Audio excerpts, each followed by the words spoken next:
Now I'm recording, I think. And now I'll have to listen to my voice at some point in the future, so that's great. All right, I'm gonna start. So, welcome to class 1 of writing for animation. We're gonna focus on some effective storytelling and script writing. So this is just gonna be like more of an introduction and like with plot basics because I want to make sure that everyone's on the same basis of what a story is before I get into like, you know, like scripts and all that. Because for some people, I know that either they just focus on art or with animation and they haven't taken like a story class in a long time, or like even like a literary class in a long time. So I want to make sure that everyone's kind of on the same basis and stuff. So, who am I? I'm Jen. Hi. I went to Columbia College Chicago for film studies. I first concentrated in screenwriting and then I switched to creative writing the last semester. Um, and then I transferred because liberal art school is expensive and I wasn't going to pay $30,000 a year. And so now I am going to University of Delaware, which is now legally changing its name to University of President Joe Biden.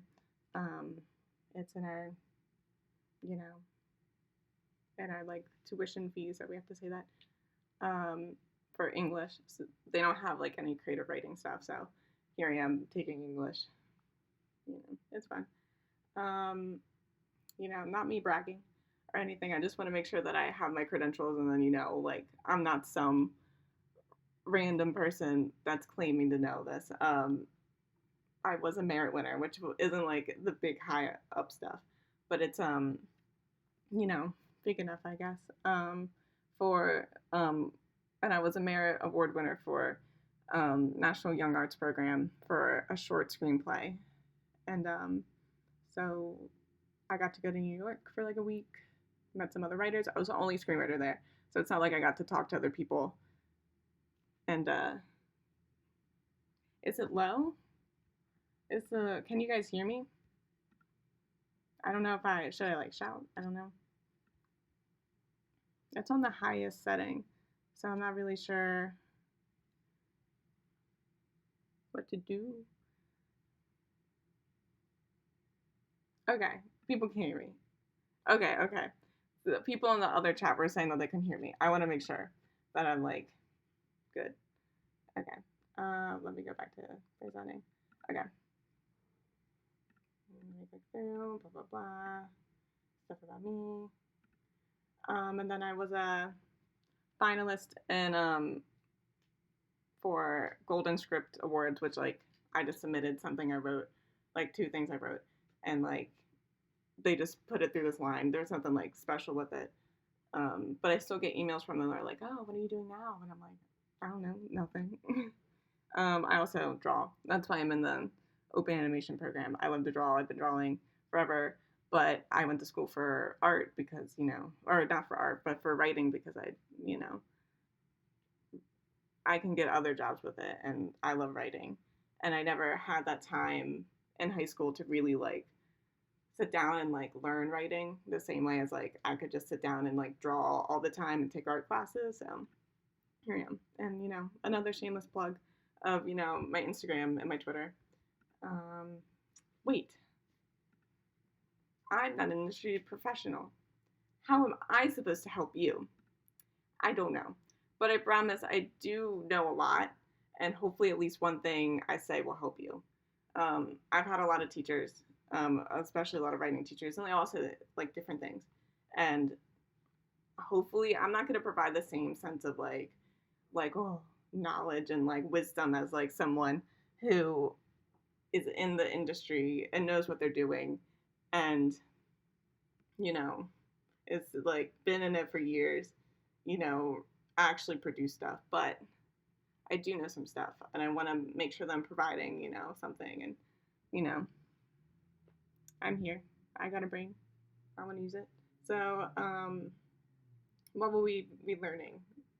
So, we will be learning the basics of effective storytelling, which will include, the boring stuff like plot structure and such. And then we'll also be learning the basics of how to format a script. And I'm trying to base it around animation because I think it's a little bit different. I haven't taken a class or like really written for animation yet. I've been doing it myself a little bit with like practicing with like a TV pilot, but I'm not particularly taking classes about um, writing for animation. So, but I am learning and we will learn together. Today, as I said, we will be starting on some basic stuff. So the structure of the class, we will be doing it bi-weekly for however long. I don't know how much knowledge I have, but hopefully this class, like the classes will be at least an hour and a half. I don't want to go too long, mainly because it's 8 p.m. Eastern time here, and I'm not gonna like stay up until like 10. I have classes at like 9 in the morning, so like I said, we're gonna focus on general topics like plot, character, dialogue, and the info will come from like my own personal education for my classes. I have the script writing Bible like textbook that I got from my Screenwriting 1 class from a while ago, and I'll be taking a lot from like masterclass.com and like other sources. Like I'm taking the Mike Rianda, I think that's his last name, Mike Rianda classes, and he like a lot of what I'm taking is like what you know like what he's saying is like what I'm taking, and I'm like putting a little bit in there, like sprinkling about. So it's not just like me spouting like off like stuff. Like I wanted you to know that a lot of this is like credited and a lot of this is like taken from actual like sources and stuff. I'll be giving you some exercises or like homework, maybe, something to just like think about and maybe work on. Not that it's like you have to. I'm not like strict. I'm not like your actual teacher. But you should be thinking about stuff. And then at the end of the class, I'll open for like questions and stuff. I'll be looking at the chat if you have a question, but I want to keep questions to the end so then I can just get through everything. And before we start writing, we must realize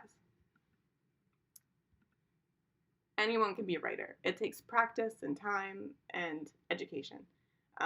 I think a lot of people think that they can't be writers because they can't like write an essay, or they can't, they don't like their English class, or they just don't have the drive to do it, or they feel like it's harder than they think it is. It's really like writing's easy, but it's also like it can be hard. But like writing is pretty easy, like once you get the hang of it.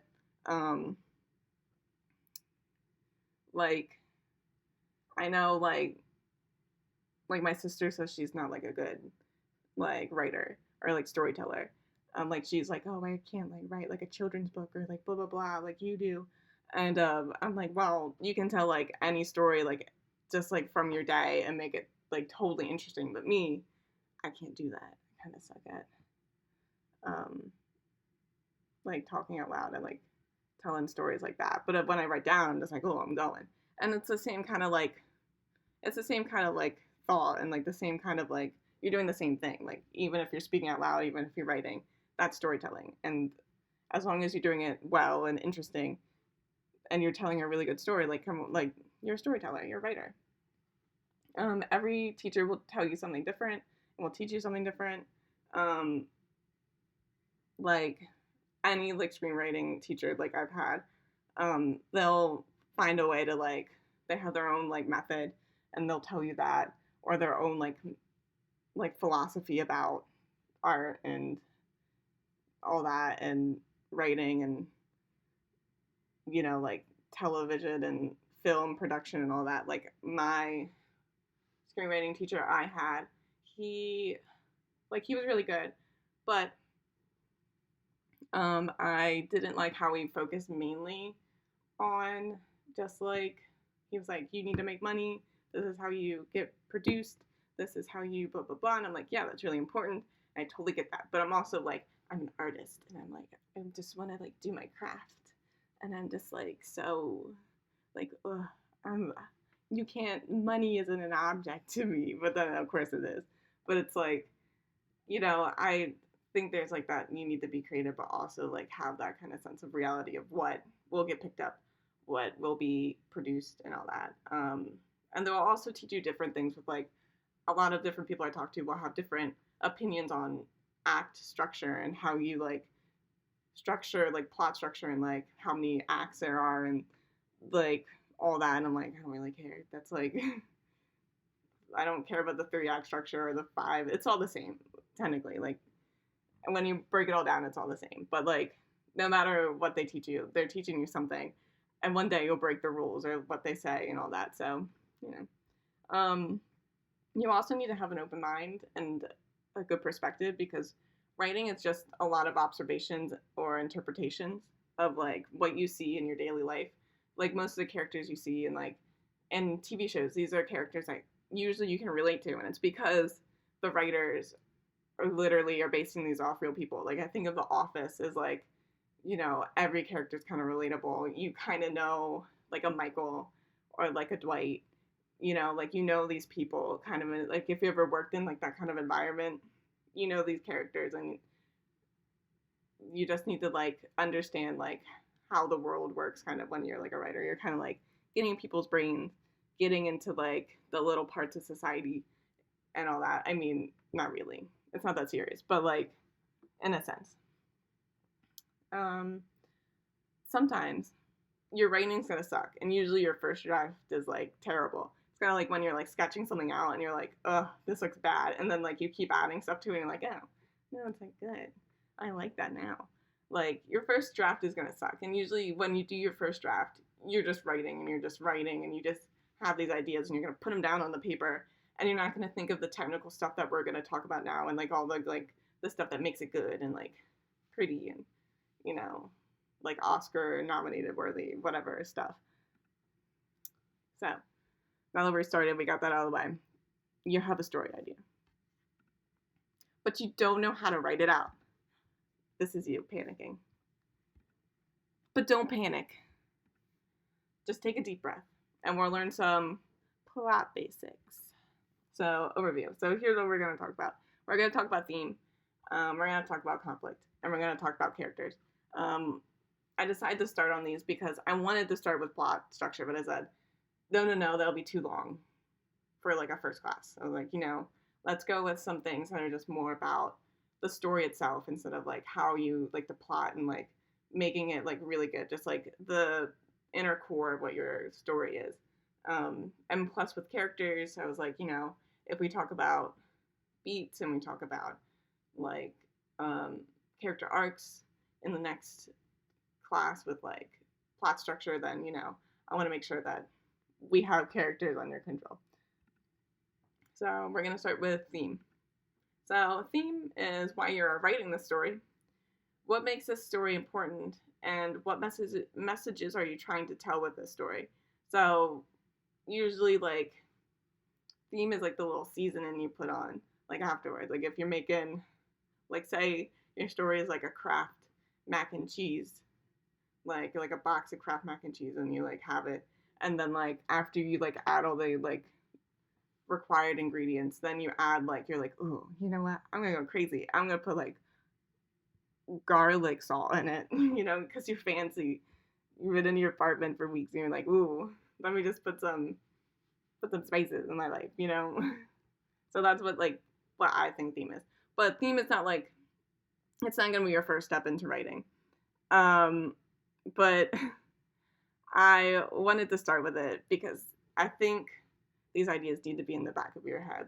I think themes, while like it's like that literary thing, like when you're in like your English class in high school and they're like, what's the theme of the story? And you're like, oh, I don't care. But like when you're writing like a good story, like all good stories have themes in them, and so we need to know them. Yeah. So here you are. But my story already seems super mega cool, and themes will make it cooler, and that's me slapping you with knowledge.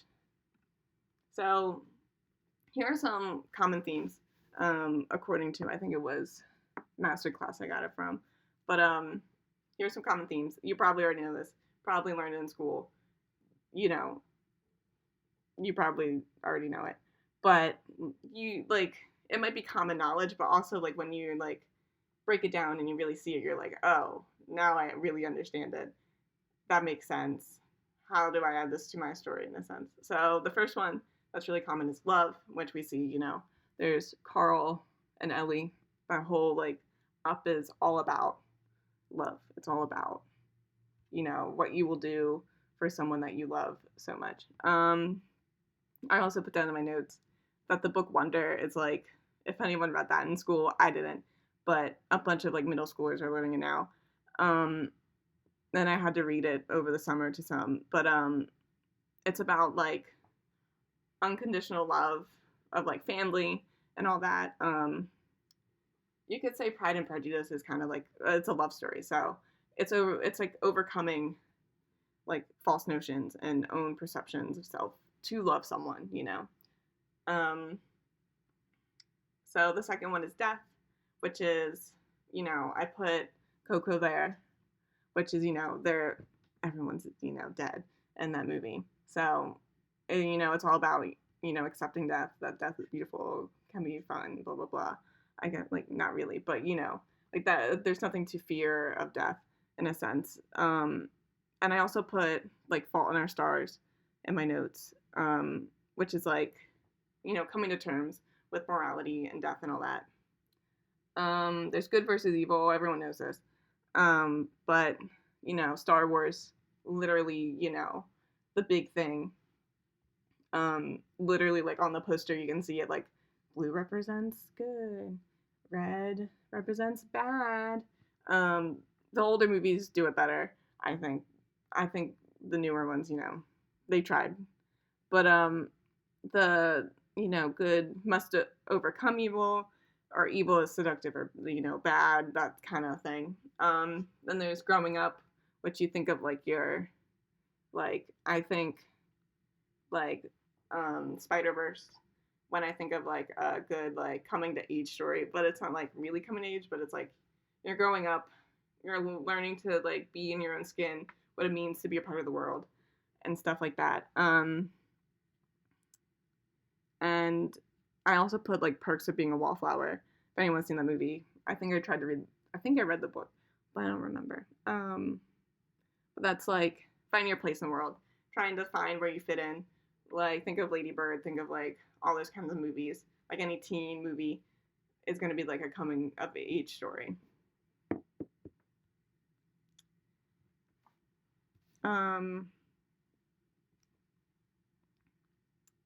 Let me see.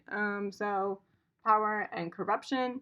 What did I put down for that? I put Hunger Games, which is like, of course, power can be abused by a corrupted government. There's survival, which is like, I put down Room, because that's like, I didn't want to put like Lost, like, that old show where they're all like on an island. I know, because like their plane crashed. Like, I didn't want to put that because that's like, that seems pretty basic. But like, I put Room, which is about that, about the kidnapped girl who raises like a child in like a little shed, and has to like escape her like kidnapper, and like the kid is in there like not knowing like what the world is like out there, like the world is the shed, but it's about like what you will do able to do to survive. I also put Life of Pi. That one's, the one with the tiger on the boat. That one's about survival. Then there's courage and heroism, which, can also be like all these. It can be Star Wars, it can be Spider-Verse.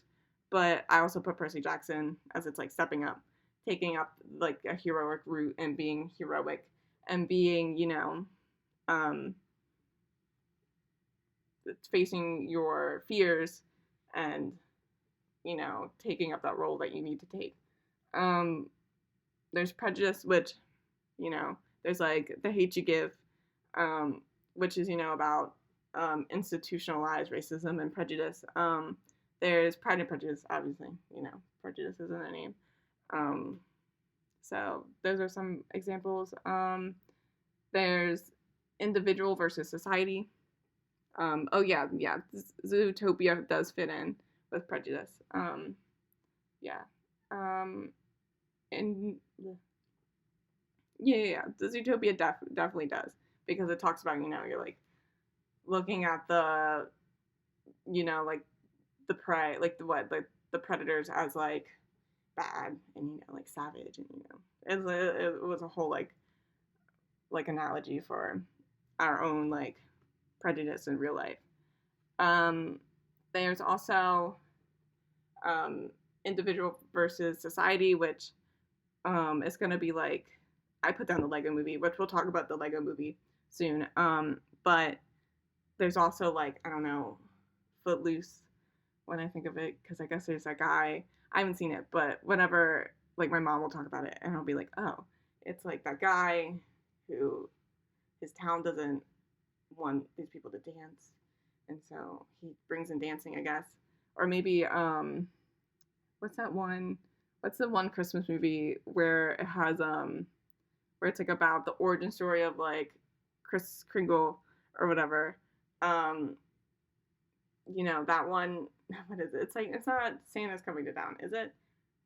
I don't think it is. But like, think of like the whole society is like, is like bleak and you can't bring in toys, and then Chris is like, I'm gonna bring in toys because that's all I do. Yeah, Grinch would kind of be like that too. Yeah, because it's like the Grinch doesn't fit into society. He doesn't like what they do. Tries to break it up, but then the society doesn't like him. That's a good one. And then there's war, which also Star Wars. Um, think of like oh, I'm trying to think of war movies. I don't look up war movies. Yeah, Claus would maybe be an individual versus society. As that is like a small society, and he's like trying to. They're going against him, and he's kind of trying to force them to do something that they don't want to do. Um, yeah. So these are all common themes.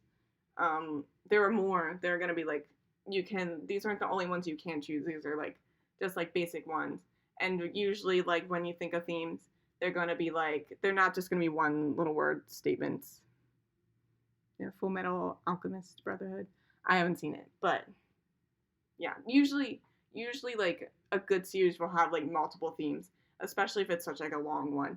Like, I guess Full Metal Alchemist is pretty long.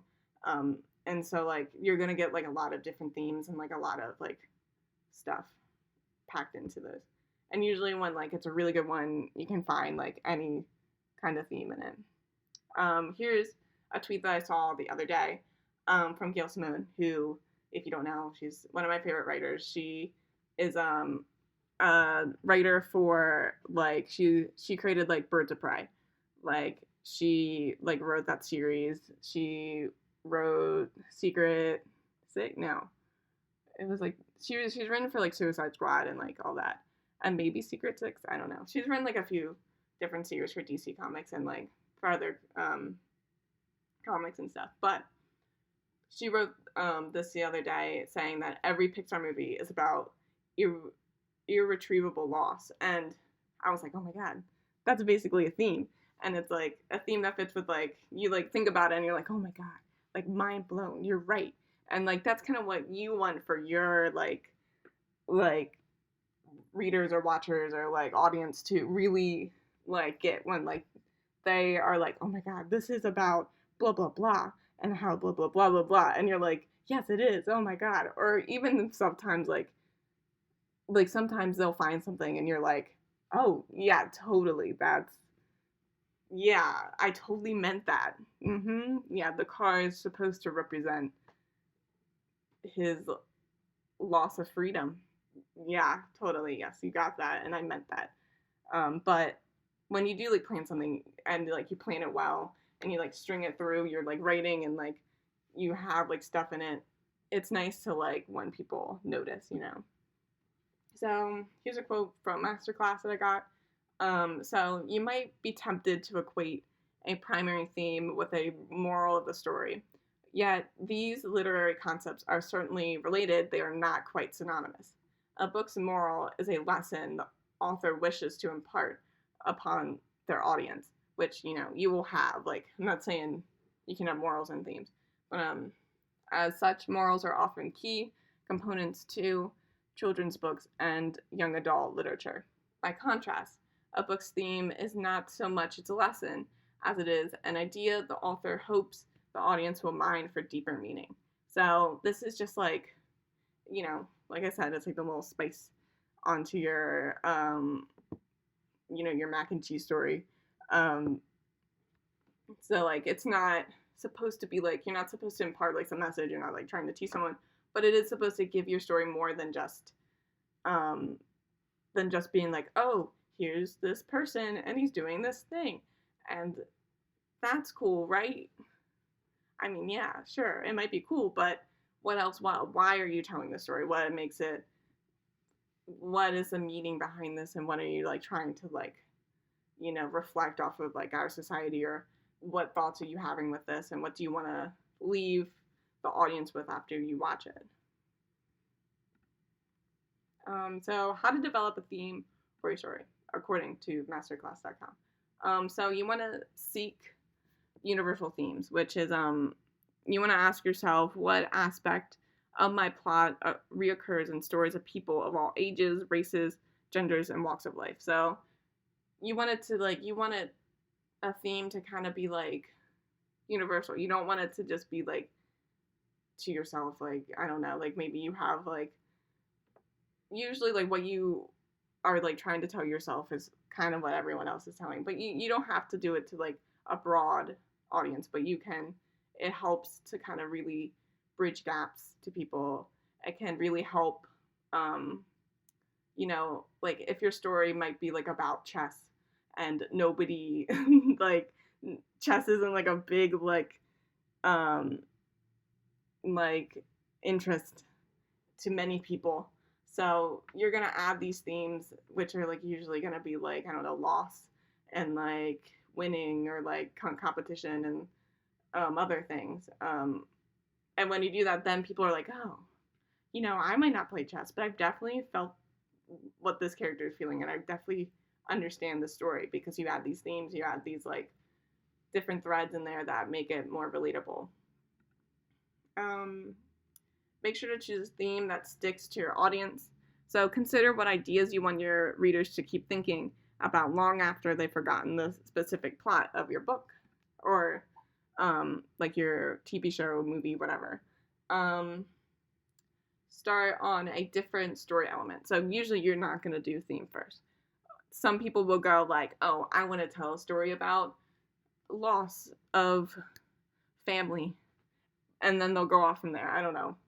I'm not one of those people, but usually it's like you want to start with like either like characters, or like, build off a different story. Masterclass says, while the theme of your story can elevate it above other books with similar narratives, other writers start a good story with a theme. Typically, they begin with another story element, such as a captivating premise, which is like just like your idea, an amusing main character, which is like, I know like a lot of artists do that. Like sometimes I'll do that. It's just like I draw the character and I'm like, man, they're kind of cool. I kind of like them. Like either like a touching love story or like a real life event, and then building off of there. Some authors even embark upon a first draft real life event and build from there. Some writers even embark upon a first draft without really knowing what their overall theme will be. So, like you can do theme like really like your first draft, you're like, I wrote it. And then you can dive in and be like, what do I want in the story? What do I want to tell with this? What is really important to the story, Let's see.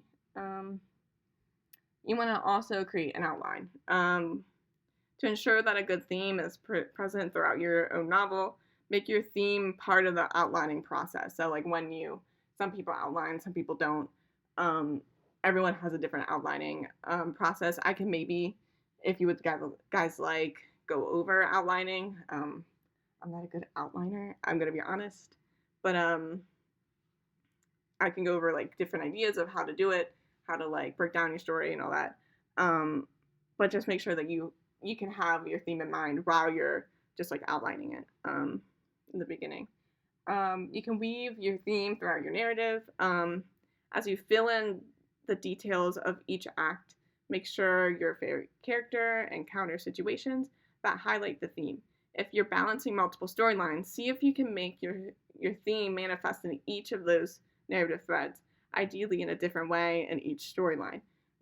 That's usually like what the best stories do, especially when you like do like an ensemble, more like an like when like an anthology, whatever kind of piece where it's like different stories and they all like intertwine. The last movie I watched that was like that, which I'm not saying it's like you should take as note, but it's like the movie like Valentine's Day, like those like movies like where they have like different characters and then they all kind of represent different kinds of stories. Yeah, like Infinity Train, usually they have some type of thing that links them all together, or at least like something, just one thing in the like the theme, not just like in like plot or whatever, but just like in how they're trying to like tell some type of story, some type of like trying to get some type of meaning off, but from different perspectives of characters or like situations or conflicts and all that. Um, Include multiple themes, so don't just pick one. I think more themes are like definitely better. Yeah, Pulp Fiction. Yeah. Um, when like you include multiple themes, you can really like play with them more, and you can really like work off of each other. Like many like books and stories and like everything you read, like someone said that like Full Metal Alchemist represents that whole list of like themes. Like you're not like the best writers, the best stories that you've read and like watched and like consumed never has one theme presented in it. Also, don't limit yourself. So don't limit your story by just like by the themes. Like you have like you're like, oh, I can only tell about love and the loss of love when you're writing. Like there's no like you're gonna lose a lot of your story. Like usually your theme is just a part of your story, and it's just like supposed to kind of give more flavor to what you're telling. Um, some may like have like a limit on how many numbers. Like some people believe that, but every story is different. So put whatever fits for your story. There's no like right or wrong way of really doing it. So don't limit yourself. So we're gonna talk about themes in two movies that I think are kind of similar. The Emoji Movie and the Lego Movie. Um, but they're gonna do it in different ways. They have similar kinds of themes, but they present them in different ways. So just because you add a theme in doesn't mean that it's gonna be good. Some people some are gonna sometimes it doesn't work. Theme isn't gonna make your story good. It's just gonna add to your story. There's so many other elements. So with the Emoji Movie, you have emotions because they're literally emojis. So it's talking about emotions, what type of emotions, what it means to have emotions, I guess. But you have family expectations because the family forces them to be happy. Um, there's self-expression, which he can't express himself because he's grumpy. He doesn't want to be happy all the time. He doesn't want to be the happy emoji. Um, and then there's also the emo goth GF emoji, who's actually a princess emoji. Oh my god, guys, wow, such a twist. And then at the end of the movie, literally they have like a dance party and they go, oh my god, you gotta be yourself, oh my god, wow. And then there's, they also say, oh, I'm sorry, there will be spoilers for some stories later, sorry. But there's also accepting others for who they are, basically. So the movie, it's all about, supposedly loving yourself and all that.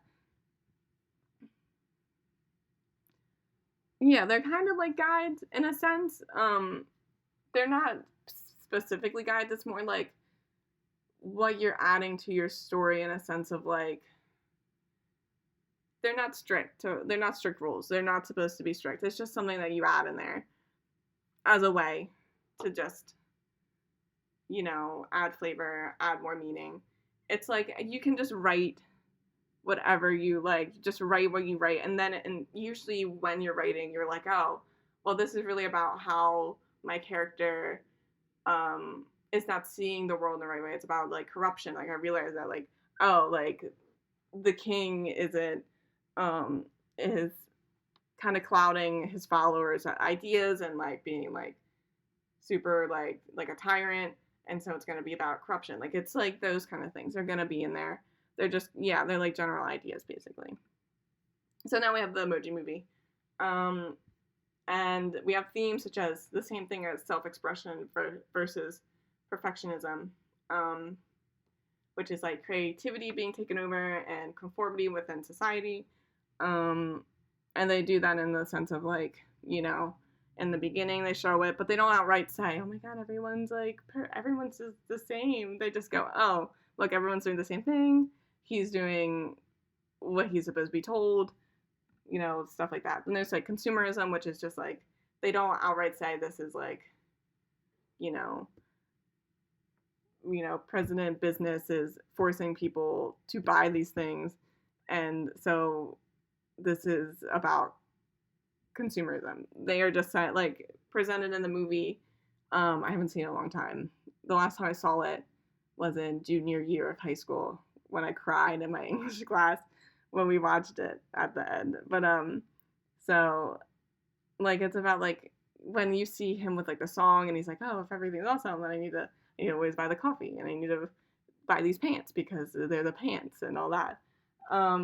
There's also individual versus society where it's the society itself is like that conformity, that like perfectionism, and then he breaks the mold, or emo goth girl Lego GF, she breaks the mold and all that. There's corruption with president business being corrupt. There's like false realities or like false comforts. Think of like Matrix, and like like he is like comforted by like this sense of conformity and like this sense of being in like doing the same thing and being the same thing. He likes doing that. But then they break, like I think they break like the wall or something. They go into the other Lego worlds, and he realizes that other places aren't the same as his. It's not that like there's more creativity out there, and he's like, whoa, wow. And of course it's about like heroism and courage. He has to take on this sense of the hero when he's like, I'm not the hero, I'm just a normal guy, blah blah blah. But then like he's the chosen one, he has the thing on the back. But then at the like spoilers at the end, it's just revealed that he's not really like the chosen one. He's just a person that has like the little glue cap on the back of him or something, and so it just makes him seem like the chosen one, like, but he still takes on that role of being a hero, and so it's about heroism.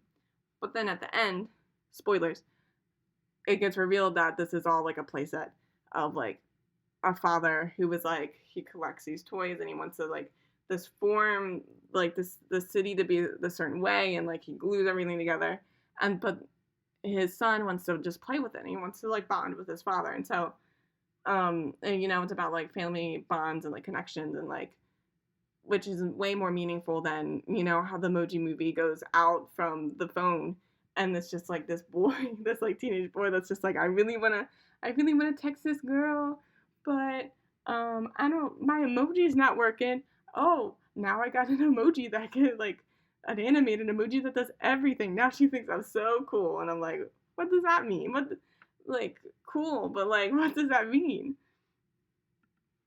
Okay, now that we got that all over with theme, we're gonna go into conflict, which you'll see kind of ties in together, because the only way you can really have a theme, and your themes are gonna kind of play in with your conflict. You kind of want everything to be the same thing. You're not gonna put like some like weird theme. Like if you're gonna do something about love with your theme, like love is forever, you're gonna want like your conflict's probably going to be about like love or something. You know, it's gonna be about like romance. Um, so every story has a conflict, even the ones you tell about the time you accidentally clogged the toilet twice in a week. Like even when you tell a story to like your best friend about your day, and you're like, oh my god, it was awful because I did this and this, but luckily I got out of it. Like it was okay. Um, that has conflict. It makes it more interesting. Like every story is gonna have conflict. As much as you're gonna be like, you know, you're gonna be like, oh, but I don't need conflict in my story because I'm a cool kid and I'm gonna be different and quirky and fresh. No, you're not. I really thought that when I went to like my creative writing classes. I was like, they were like, oh, you need a conflict. I said, but what if I was just like experimental, and what if I was just like crazy and I did not do that? Like you can't limit me. You know, there's like art, but then there's like there's good art, and you're gonna be like you gotta kind of have those like rules and those things. You're gonna have conflict every like in all your stories. Um, so then what's your story going to be about? That's you. That's you after I defeat you because you're uncool. And now you have to have conflict in your story. So conflict is basically the reason there is a story and for the story to keep going. Um, so by establishing the conflict in the beginning and resolving the conflict by the end of the story, you give your story direction, emotion, and purpose. Without it, a story would be like drifting along with no beginning, middle, or end. Um, so usually you can really like you can find this in just like a phrase, which is just like this happens, but then this happens. Um, so here's some examples. Character A wants to be America's Next Top Model, but character B wants it too. That's a conflict because they want it both. Like they both want it. That's a conflict. I want a Boston cream pie yogurt, but the world is ending. That's a conflict. How am I supposed to get this yogurt if the world is ending? My cat wants to eat now, but she's on a feeding schedule. That's a conflict. She's gonna be meowing, and I'm gonna have to look at her as she's meowing, and she's gonna be sad until it's time for her to eat. Mr. Kwan has a party, but someone is murdered in the ballroom with a candlestick. Conflict. You know, the boy wants to be a pro TikToker, but he sucks at making TikToks. Ugh, sucks at making TikToks. That's a conflict. Child hates needles, but needs to get their vaccines. So hates needle. How are they gonna get the vaccines? They're gonna put up a fight. They're gonna scream. They're gonna cry. Girl gets lead in school play, but has terrible stage fright. That's a conflict. So after like you have this like idea, you're gonna wonder, like the audience is gonna wonder, how are they gonna solve this problem? What is their next step? And what are they trying? Like, how are they gonna triumph over these obstacles? So here's some examples. So here are like literal examples of like, so there's character versus self. You've definitely heard this in class. It's like internal conflict, which is like the play one, where it's like the girl wants to be lead in the play, but she's too scared to. That's something that she has to deal with herself, and that she has to overcome herself. There's character versus character, which is like the America's Next Top Model. You know, who's gonna win? They both want to win. You know. There's character versus society, which we've kind of, you know, that's a theme basically. You know, Footloose, all that jazz. Character versus supernatural. You know, ghosts, werewolves. I don't know. You know, just like things that aren't people, I guess. Which I think could be a character, but if it's more like an omniscient kind of supernatural thing, like I think like the book, what's the one fanfic from Fangirls that got made into a book? It was Wayward Sons. That's the one where it's like super, like there's like this big mass thing that's coming to get him, and he's like, what am I gonna do? It's not like a person. It's not like it. That's supernatural. Um, there's character versus technology. Think of like Black Mirror. You know, your phone's gonna kill you. That one scene in Transformers where the where the toaster tries to become sentient and then tries to kill the parents. Technology versus character. There's character versus nature, which is like, like a survival kind of story, or like you're fighting like a tiger, or like fighting the wilderness, stuff like that. So here are some reasons to add conflict to your story. So it provides purpose. It helps character development. So if your character goes up against an opposing force, their actions and emotions reveal their character traits. This creates compelling characters that are multidimensional and more relatable to the readers, which we'll talk about more because we're gonna go over a character.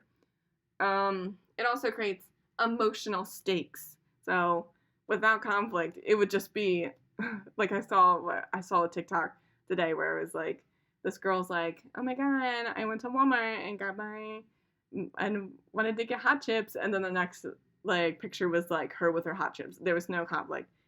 She just got her hot chips. There's nothing interesting. It was just she got her hot chips.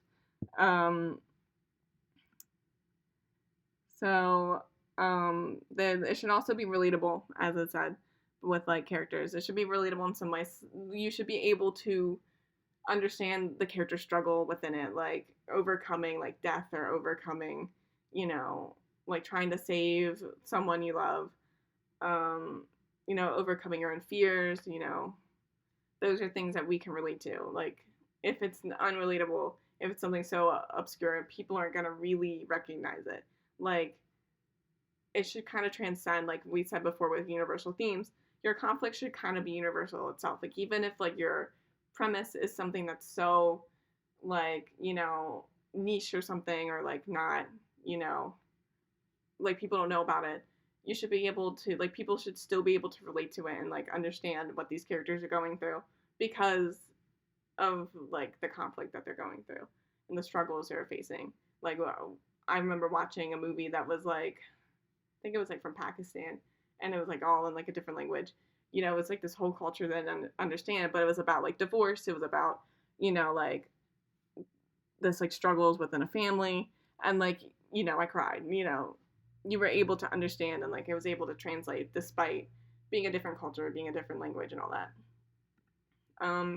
Good conflict makes you root for the character. I think it should make you even root for the character, even if you don't like the character, which we'll go into in a few slides. So it should make you wanna, like, you want the character to win despite whatever, like even if they're like terrible people, even if they're like, even if the conflict's just like small, but like you want them to win.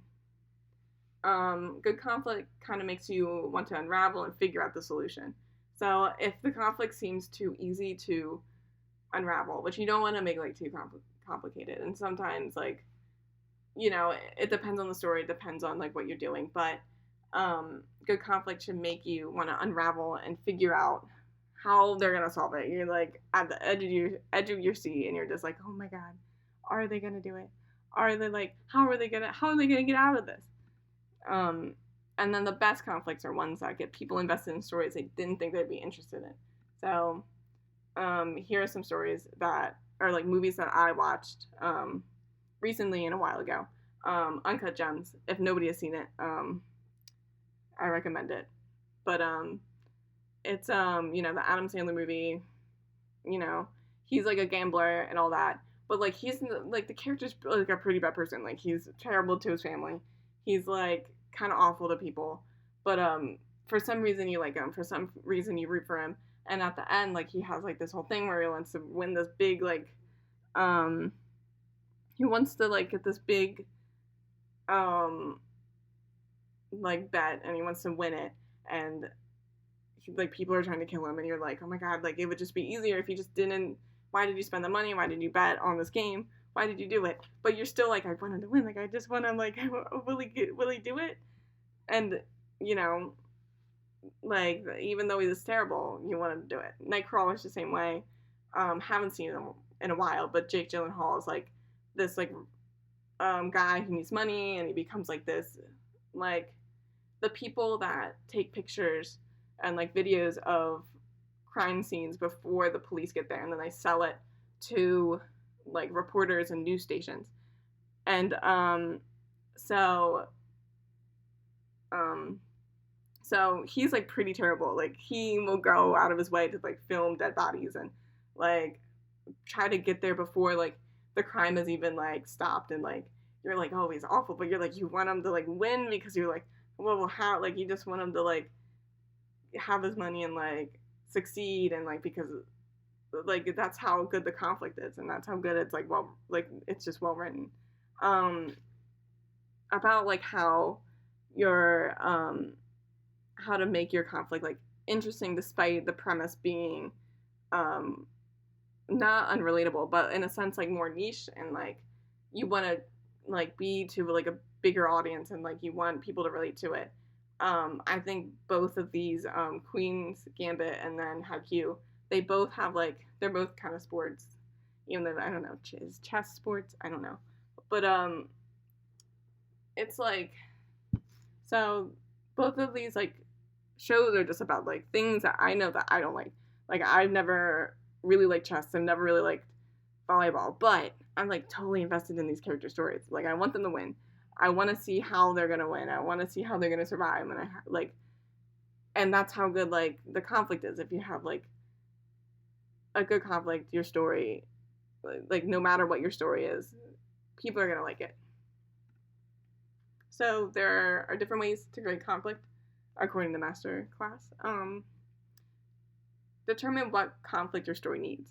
Our genre will often dictate the type of conflict you write. Thrillers often have character versus character conflict, while speculative fiction may feature a character versus supernatural conflict. Yeah, like BoJack Horseman. Yeah, like in the last slide. Yeah. Um, so determine what kind of conflict your story needs, like depending on your genre, depending on what you're gonna do. Obviously, like you're gonna do something that's gonna go in tow with that.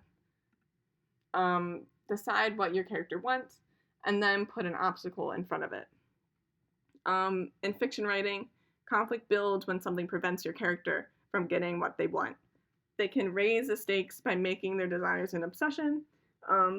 If you always give your characters what they want, your story will lack tension. Only conflict moves a good story forward. This is what your characters need in order to grow. So don't let them get off easy. Don't just think of conflict as dramatic action. It can come in any form, and it can depend on what your character wants and what stands in their way of getting it. So think of this as like, let me see. So we have a story idea. I'm just gonna pop one up in my brain. So there's a dog. His dream is to become the grand champion of like unicycling. And so his conflict is, you know, he's a dog. People don't believe he can be a unicyclist, and especially the grand champion. So, so what kind of obstacles can we put in front of that? You can go, oh, well, they're not going to let him register as, you know, a dog. They're not going to let him go into the unicycling competition. So he's going to have to pretend to be a human.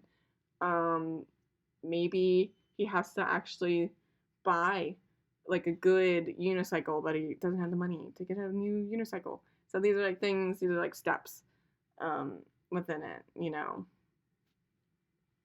where like, you know, you have your big conflict, then you have like little tiny little obstacles and little conflicts that will eventually lead to the character facing the big conflict and triumphing over it and stuff. Next, create characters with opposing values. Create characters who are not only just good or evil, but who are opposed to one another in more interesting ways. Think of someone you know in your own life, like a best friend or a family member with whom you've clashed. What was the source of that conflict? How did it resolve? Each character's values will inform their decision and impact their story arc. So we'll probably get back into that when we talk about characters in a little bit. Also, make sure to create a powerful antagonist. So in creative writing, conflict must be dramatic. So make sure that the opposing force is like really strong. Don't just make like it's something that they can really overcome really easily. And someone that isn't gonna really like um isn't gonna do much for them. Sustain conflict momentum into middle of the story. So you want to make sure it keeps going. You don't want to just stop it like midway, because that's then you have like half a story. And then strengthen the conflict with subplot.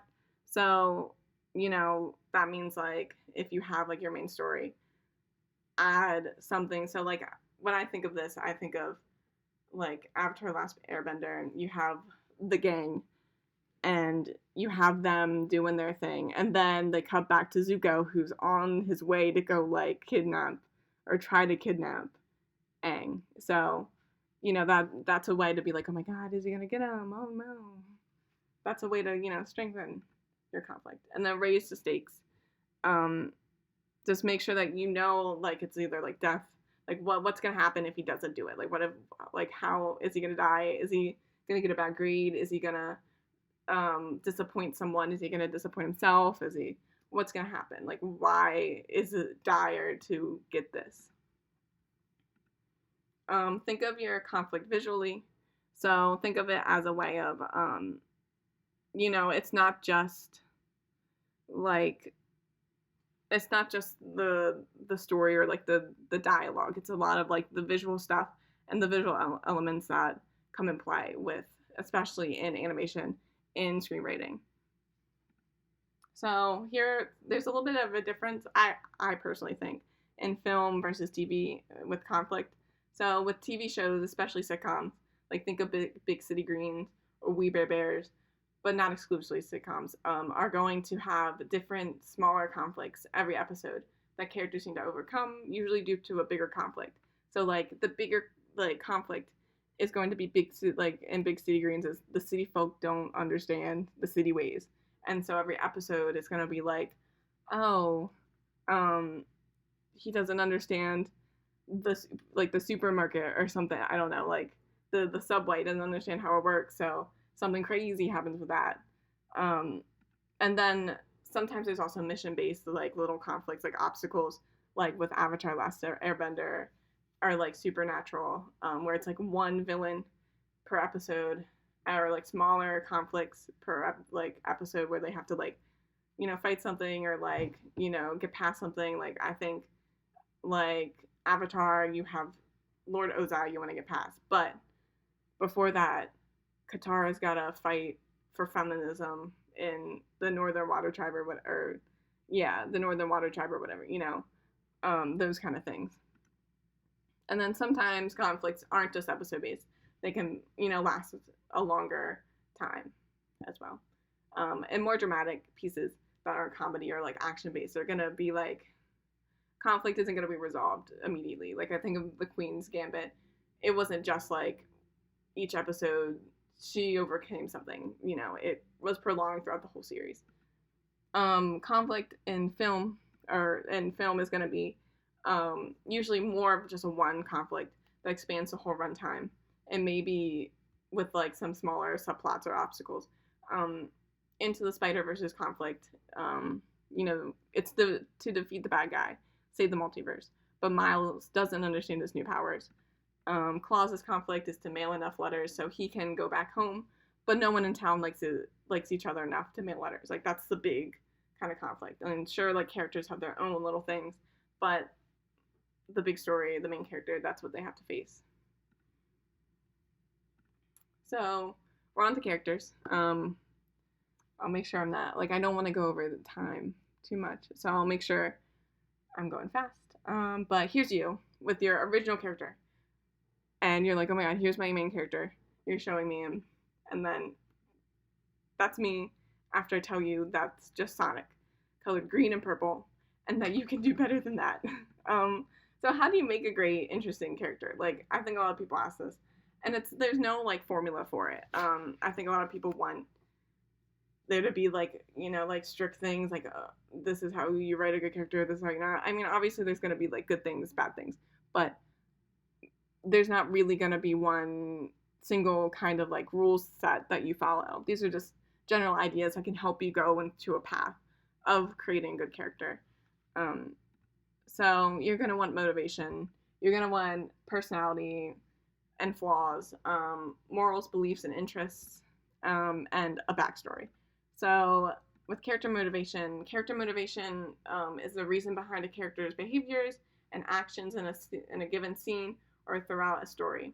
Motivations are intrinsic needs. They might be external needs and relate to survival, but they might also be psychological or existential needs, such as love or professional achievement.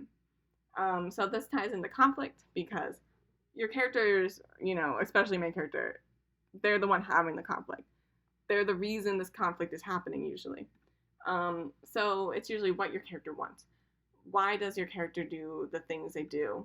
And it makes it easier to get inside your character's head. Like think of acting. Like usually, like acting teachers will be like, "Oh, find your character's motivation." And you're like, I don't feel like it. Just give me the script and I'll read it. But it's important to understand like what you're like. Why do they want this? What do you like? Even if you're just making it up, like, oh, it's because their mother hates them and they wanna stick it to their mom. Like that's a motivation.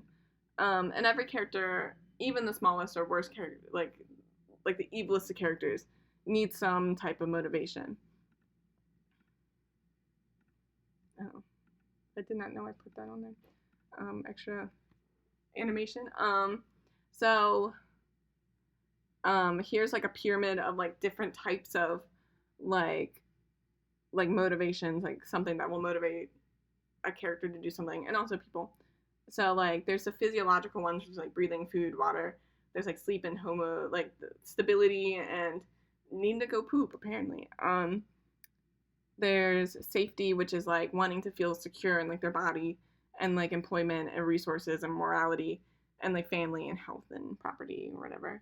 There's esteem, which is like self-esteem, confidence, achievement, respect of others, respect by others apparently. Self-actualization, which is like their own sense of morality, their creativity, spontaneity, problem solving, lack of prejudice, and accepting of facts. So these are just ideas of like you can obviously do more than one motivation. Like say, your character is in like a post-apocalyptic world. They're gonna need those physiological needs and safety, but also like you might have like, oh, they find like someone else that survived, then that means that they need friendship as well, and then they also need to like find confidence in themselves. Like these are all like things that can be like overlapped. It's not going to just be one thing. Usually your motivation is going to like for your conflict and like why they want something, like that's dealing with your conflict is usually just going to be like one main thing though. So a goal is something that a character wants to achieve. It is a conscious objective, like getting rich or winning the World Cup. But motivation is the underlying reason why a person has that goal, like the fear of being financially insecure or the need to prove themselves as someone exceptional. Motivations don't need to make sense or be rational. Like think of villains. Like it doesn't need to be like I think of like the Joker. Like his whole thing is like, oh, I want to kill everyone because Batman made me this way or something. Like that doesn't really make sense, but it's a motivation, and he does everything because he doesn't like Batman. There's characters can have conflicting motivations. Like this one isn't the best one. It was the only one I could think of. Not saying like a mom could not have a successful career, but it's like, it's like you're balancing two things that are like conflicting. So like wanting to be a mom and you're like, oh, I really want to be a good mom and like be there like all the time. But then also there's that like career that's like, you're like, oh, I want to also be like a good, like I want to be a boss and like climb up the ladder, but I also have like 5 children. Like what am I so like it's that balancing act of like how do you do both. Motivations don't need to be explicitly stated to the audience. Like you don't need your character to be like Emoji Movie style, like, oh, I don't want to be the happy emoji anymore. And you're like, okay. And then he goes on this whole like journey, and that's because he doesn't want to be the happy, like, which is like he doesn't want to disappoint his parents. I think he says that in the film too. Like, it doesn't have to be like stated. Sometimes it can be. Like, it doesn't. That doesn't mean it's a bad story if it does, but it doesn't have to be for people to get it. So character backstory, you don't need to know everything about your character for them to seem fleshed out. Only the stuff that directly affects the story's present. So consider family, culture, any trauma, where they were born, etc. So, spoilers. I thought of Kippo when I thought of this because her backstory is so important to how her present is. So like everything about like her parents, where she was raised, the stuff that happened to her as a baby, that was all important to how her present and how her conflict and what was happening. And the same with Wolf, like with her, she like everything about her personality is explained and why she's this way, why she dresses the way she is, because of her backstory. And like when we see that episode, you understand, oh, this is why she's the way she is. And you don't just want to be like, I think I see like a lot of like character outlines that are just like big blocks of just like so much stuff. Like there'll be like blood type, height, like her like crazy stuff like, do they like Red Lobster? Like, I don't like, do I need that? Do I need to know if Kippo likes Red Lobster? No, I don't. Like, you're not gonna need that as like a writer. You're not gonna need that. Like, just the stuff that really is important to understanding your characters in their present time. Like, why are they the way they are? Why are they in the situation they are now? With personalities and flaws, I presented a few questions because I don't think there's one good character personality or flaw that makes a good character, because obviously any character can be any personality and be amazing. So how does their personality affect the story? Why are they the way they are, which is, with backstory. How do they interact with other people? How do they deal with conflict? Was that flaw important or interesting? Or did you just feel like you needed to flesh out your character? How do you describe your character in simple, basic terms? So you should be able to really get to your character's core in just like a sentence, basically. You don't really, like, I shouldn't have to know, like you should have a basic understanding of how this character works. Like, if I think of like a character off the top of my head, like, like Wolf, she's like 9, and she's like serious and stoic, and she hates mutants, and that really covers a lot of like this character. And then of course there's like little stuff like, oh, this is who she is, like blah blah blah, she wants a family, blah blah blah, like that stuff, like that's just extra stuff. But there's always that core basic part of who your character is. What does your character represent? Usually I do this for like my like subplot, like my minor characters, or like my secondary characters. Like usually your characters are going to represent either like a struggle or like something within society. Sometimes they don't have to, but usually they represent a person or like a certain thing or like a pattern in society, things like that. Like they can represent like greed, they can represent like, they can be a part of the theme if you want them to be. And then this is more for like secondary characters and minor characters. So what's the relationship and importance to the main character? If they're not going to be important to the main story and the main character, then you shouldn't really be focusing on them, or they shouldn't, be, maybe even present in the story. Sometimes I will cut characters from like, this character doesn't make any sense. Why is he here?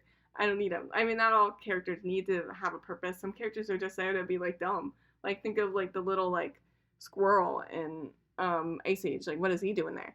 Just having fun, going crazy with his nut thing. Like his acorn. Like he's going, like, come on, like, and he makes the movie better. but with usually the main cast of characters, like you want to make sure that they're important and they're kind of like helping this conflict move on or helping this character develop in some way. I put the animation again. Um, so be specific without creating a haze of confusion. I got this from the Mike Rianda story writing class that's on like Sundays with like women in animation and Rise Up Animation. Because I've been thinking about this a lot because I think a lot of new writers or a lot of especially artists because like they come up with like an OC and then they're like, oh my god, I'm gonna add this and this and this is what they do and this is that and I'm like, that's really cool, but like that no, that's a lot. Like don't like maybe like I don't understand this character anymore because you say he likes going to Popeyes, but also he likes like I don't know, he has like a calculator that he likes to sleep with. Like these are things I don't need to know. Like what does this tell about the character? And he said this in such a good way of like creating a haze of confusion. So here is just a basic like character. Um he's just like a basic like I just wanted a character that's just like you can really look at not only just visually but also like when he's just in a story you can just really understand who this character is. Like, he's a dad. He likes rock classic music. Like, he likes classic rock music. He used to be in a band when he was younger. He's frugal, bleh, kind of cowardly, but still very protective over, like, his son. Um, owns a car wash, and he lives simply, and he's, like, simple-minded in the sense that he doesn't want to get into, like, conflict, and he just likes to do his thing, be at his car wash, live in his van, and like that's it. Like you can understand that character. That's someone that can easily be in society in like real life, and you can totally understand this character without needing to know much more about him. Like he's just like there. And then I'm so sorry about the next slide. So I know we all know this image. So so this is supposed to be like if nobody knows, um this is supposed to be like a fan interpretation or like a yeah of like the Hamilton version of Thomas Jefferson. I always look at this character and I'm like, this is crazy. This is just like there's already problems with like you're taking this like historical figure who owned slaves, making him black, making him trans and bi, um and but like all the taking that take that all out and just look at the character traits that they added to this character, and it's the reason why this character makes no sense. Like there's too much happening here. There's nothing really like you can't like really visualize and understand this character. So like they say that like he's a furry and he is taking Japanese lessons. Like cool, that's something. But then suddenly it goes to thinks he can cook but can't, and then suddenly it's like um, frequents Barnes and Nobles and Starbucks. So it's just like okay, these are things I like. Cool, like these are things that real people do. But is it really what you need of a character? Like a character is not supposed to be like I think a lot of writers and artists are obsessed with like wanting to flesh out a character into like until they're like realistic in a sense, and there's no way you're gonna really do that. And if you keep adding stuff to them, like that's not going to translate well in a story and to an audience and to a reader. You have to kind of pick and choose what you need and what kind of character this is going to be. Like the part where they talk about the flamboyant loudmouth and bad at love or whatever, like that's something that's a character and that's something that like makes sense. But when you add that he's like a drug dealer and he's like used to be addicted to cocaine, you're like, I don't, this is a lot. And like sure, like if presented in a story it could be good, but it's just like when presented as just a character, like it's hard to understand who this character is. um yeah. um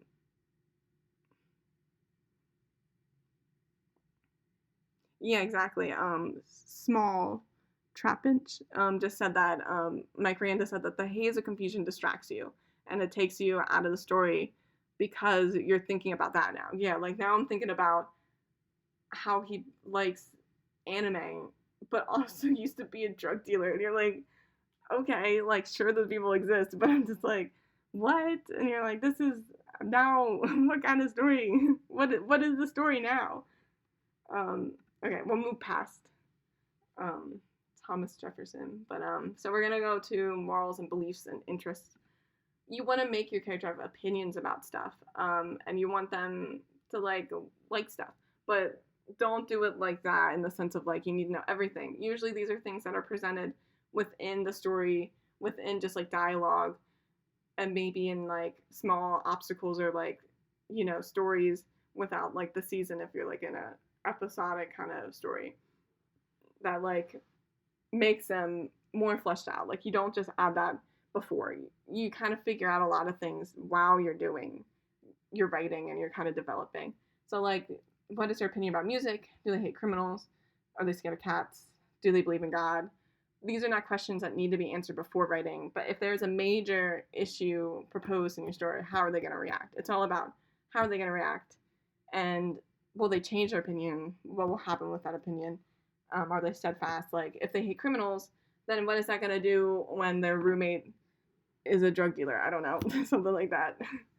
But like you want like characters when they have opinions are, they feel like they're realer than like just adding that they do stuff and that they have like a country accent. They like to wear flannel all the time. Like that's not enough to make a character. But when in the story they have opinions about stuff and they understand stuff and they feel something like passionately, that's something that makes your character realer and like more relatable as well.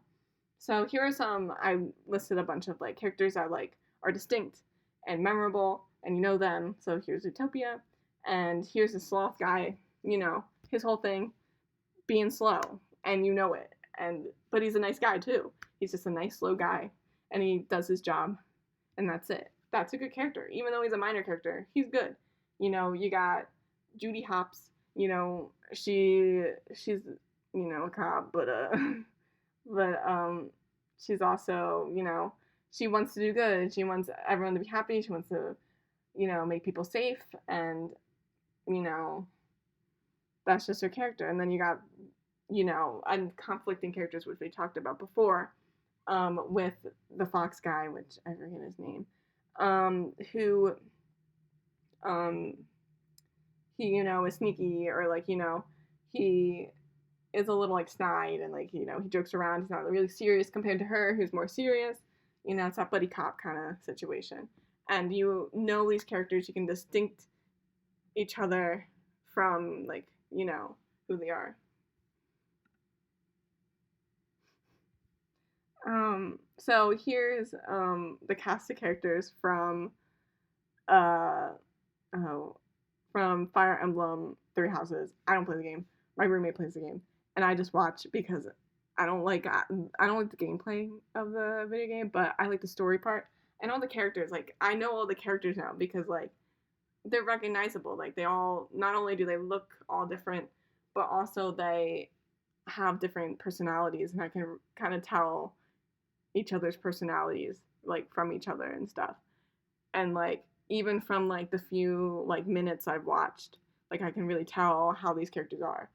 And that's important, especially when you have such like a large cast of characters. Like you want to make sure they have these distinct characteristics, but like they don't have to be too different, but like different enough where you can distinguish them. The same with like Avatar: Last Airbender. We all know who these characters are, what their personalities are, and like how they act. Like it's easy to just like embody those characters. Like Zuko's that awkward like emo guy. He's just like serious but awkward, and like he wants to do good, honor, all that. Aang, good, emotional.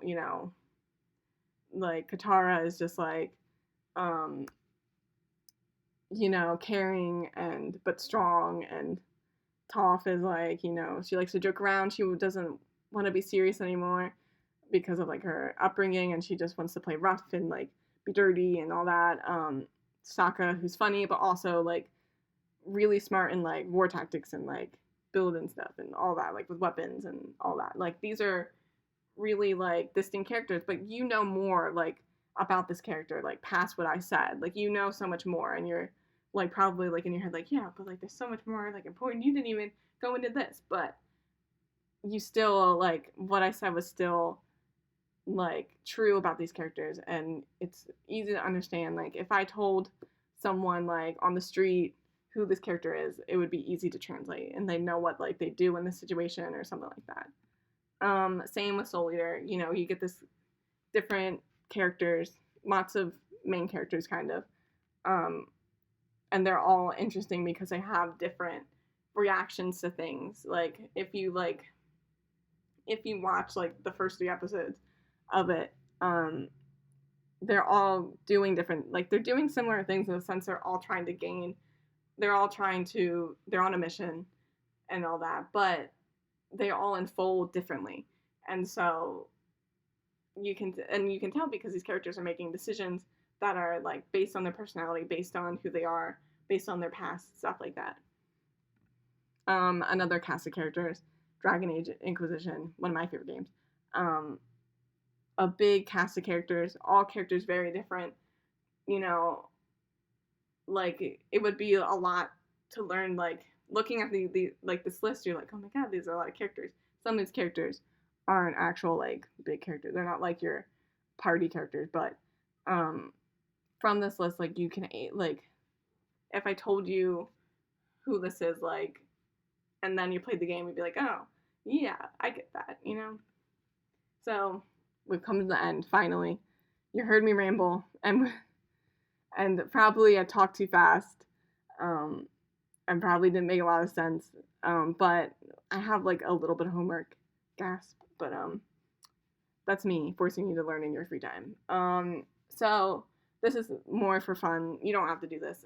It's just like a recommendation to just like do some literary analysis and jump back into being like a dumb high schooler and just read or watch something new, like anything new, and just think about it. Like think about the themes and the conflicts and the type of characters that you see within it, and think about why they're good or why they're maybe why they are not good, and then how you can apply that into your own story. And I would recommend reading, but because books are important, we should be reading books. I used to read a book every day. No, not every day. Every month. Last year, and then I stopped because I can't read anymore. But but it's important to read. I think like reading, especially when you want to translate like these ideas into other stuff, into like a visual medium, it's interesting to see how like it works in writing, because like it's easy to kind of understand it within like visually sometimes. Like I think it's quicker to get things like, especially with characters, and like because of character design, you can really tell a character before like what they are before you even see them speak. You know who they are. But with writing, you kind of have to understand, and like when like in a book, like you have to try to translate all that into dialogue and character actions, and it's just like it's important.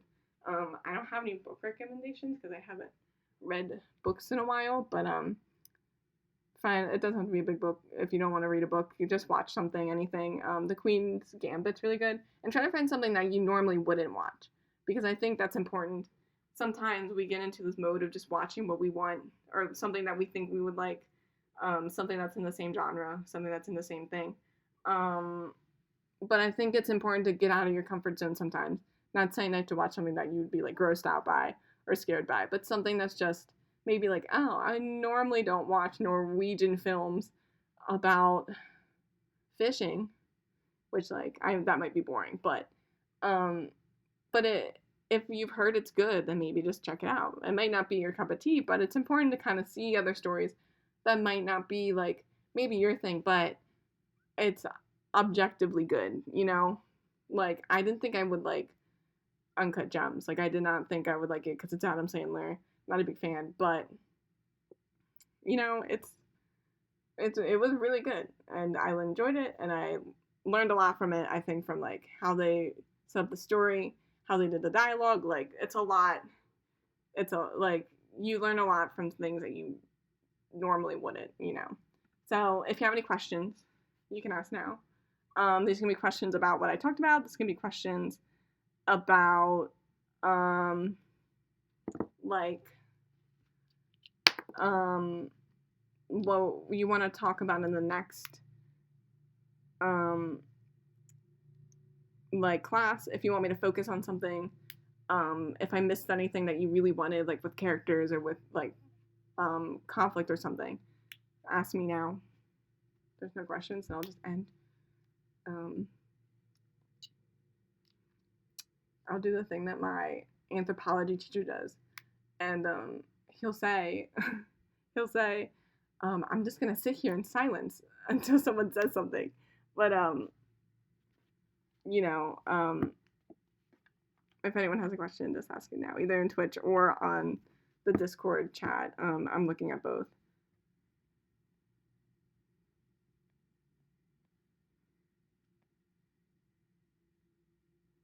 And I'll wait a few more minutes, and then I'll end it. And then I'll make sure that I save this. I'll have this saved onto my Twitch. I'll also upload it, because I think I'm recording it, onto my YouTube. So if there's no questions, I'll just end it. Thank you for coming. I'm sorry if I was too fast, or if I didn't understand anything. Is there a certain format to write? Yes, there is. If you're writing a script, we will get into that probably in like not the next class, but the class after that, because I want to go over structure first, which is very important to screenwriting itself. But yes, there is a format to write. We'll get into that. I'll also show programs that you can use that are either free or you pay for to help with formatting with a script. Yeah, it's not that hard. It doesn't, like, I remember when I first started screenwriting back in high school, I was like, oh my god, I'm nervous to, you know, it looks hard because there's like you gotta indent this way. What if I do it wrong? What if I do that? But yeah, it's not that hard, and I'll go over it in one of the upcoming classes.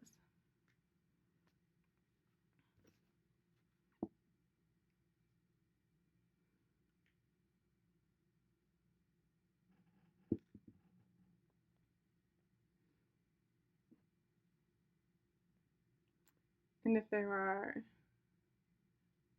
no more questions, next class I will make sure that I'm not rambling as much. I was in a rush because the Twitch studio agent wasn't working. Like, it decided not to respond like 20 minutes before. I was like, oh, I'm gonna test it out first, like for like before the class starts, and I'm gonna, you know, make sure everything works out. It's gonna be good, and, you know, be fine. And then that doesn't work, and then I had to download like one really quickly, and then I felt like I didn't want to lose any time, or like I wanted to make sure I got everything in and I wasn't wasting your time. So on that note, I won't waste any more of your time. Thank you guys for coming. It was fun, you know. It's just talking to myself, but I like looking at the comments. Thank you for making sure it's not like, you know, your comments were really nice. Some of the comments I've been in before have been not nice, but you guys are super cool. Thank you. Thank you. The next class, oh, here's that. I'm out. Next class will be November 25th. So 2 weeks from now. That'll be Thanksgiving break, so we should be all free. You should be here. So it's 5 p.m. for Pacific time. and it'll be 8 p.m. for Eastern time. So I'll be, here in the dark yet again. So hopefully you guys can come. I hope so. Maybe next time I'll play music, I'll make it. Maybe I won't talk as much, I'll ask questions. I won't be as nervous. But thank you. I'm going to end it now. And you'll probably see my little matrix void happening in a second. If I can get it up. Oh, I put it in the corner here. My little matrix void. Okay. Thank you guys for coming. Bye.